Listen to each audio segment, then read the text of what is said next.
Good morning, Boys and Girls Club. It's Amy back with another fun math game for you to try. It's called Subtraction Sticks. And if you practice this game, you will become a math fact ninja. The really great part about this game is that you can play it by yourself to challenge your own mental math skills, or you can play with a friend or a parent. All right, math ninjas, what you're gonna need to make this game is some kind of a box.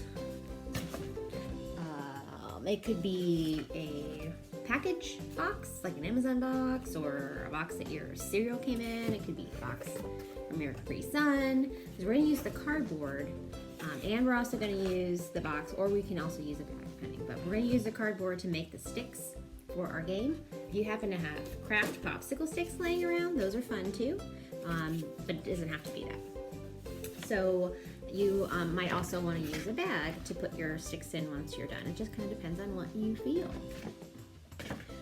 You're also going to need markers. So I suggest using a permanent marker. You can use regular markers if you'd like. We're going to use the markers to write down our math equations on the pieces of cardboard once we cut them. You're also going to need a pair of scissors. Now, when you're cutting cardboard, remember, it's hard to do. It takes a lot of hand strength. Also, scissors are sharp. So if you need a parent's assistance to do this part, go get them and have them help you. It'll only take about 5 minutes for your parents to help, and I'm sure they would rather have you be safe than cut yourself with scissors. So please make sure you get a parent before you use scissors to cut a box, okay? So now that we have our box, cardboard, we have scissors, we have a marker, and we have a bag or the box remainder to put our craft sticks in, we're ready to make the game. When we are using the size of a cardboard box, like a cereal box or the Capri Sun box that I have, it's a little bit easier to cut the cardboard, and so I use those. Now, we're not able, as able to have a blank on both sides, and that's okay. If you want to use both sides of it, you still can to write your math facts, or you can just use one side. We're just going to make the cardboard cut about the width of your thumb, maybe, or 2 fingers. We want it to be big enough that we can write the letters on, or the numbers on it, where you can see them pretty clearly. So I'm going to cut it about this wide, which is a little bit fatter than my thumb. Okay. And we're going to need 12 of these. You can make them however long you'd like to make them. I tried to do it similar to the length of my popsicle stick, and I have the jumbo popsicle sticks. They're fat guys. We want to be able to write a number in the middle and 2 numbers on the side, so we want these kind of to be fat. Now that I have 12 of these pieces of cardboard, I'm going to begin to write the numbers on them. So I'm going to think about what numbers I want to put in my game. If I'm maybe kindergarten or 1st grade and my math skills are just beginning, I might want to put numbers 1 to 12. You can skip around and do different numbers if you want to do from 1 to 20, but maybe you start at 4 and you leave out the odd numbers and only do the even numbers. You can try that way. Whatever sounds fun to you.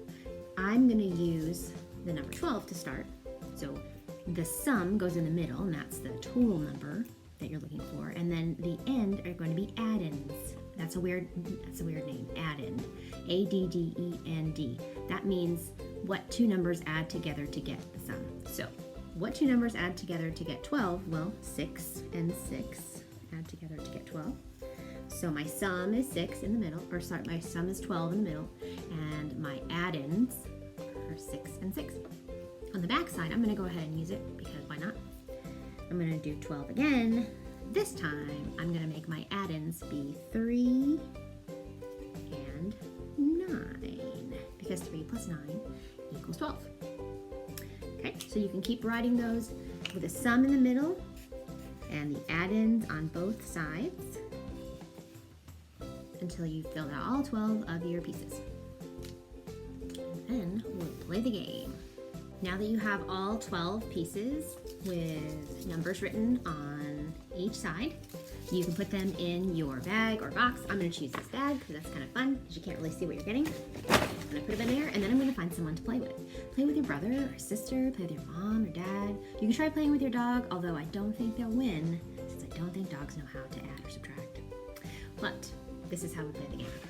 You reach in, grab a stick, and you want to hold it by the end. So you're covering up one of those numbers with your thumb. I got the number 12. So my sum is 12. One of my add-ins is 6. So I'm going to figure out the other end by subtracting. 12 minus 6. What does 12 minus 6 equal? Well, I'm going to write it down on a piece of paper if I need to, or I can do it in my head. Since I've been practicing math for a very long time, I know that 12 minus 6 equals 6. So I'm going to move my thumb, take a look, and yep, 12 minus 6 is 6. Okay, so I would win that stick. And then another person would draw, your other teammate would draw the next person. I'm going to pull a card out, pull a stick out, and this one is 11. Here's another 6. So 11 minus 6. And we would have to figure out what's 11 minus 6. And I know from my mental math, because I'm a math ninja, that 11 minus 6 is 5. And that's how we play this game. And you continue to go, each person takes a turn, and at the end of the game, whoever has the most sticks wins. If it's a tie, you're both winners. And you throw them back in, shake them up, and play again. Thanks for playing this game with me. I hope you have fun playing Subtraction Sticks. Let me know in the comments if you had a good time playing that game. And also, like or subscribe to our YouTube channel because there are lots of really great videos coming up from all of the staff of Boys and Girls Club. This game, the more you practice, the better you get. And if you've got math skills, you can do anything.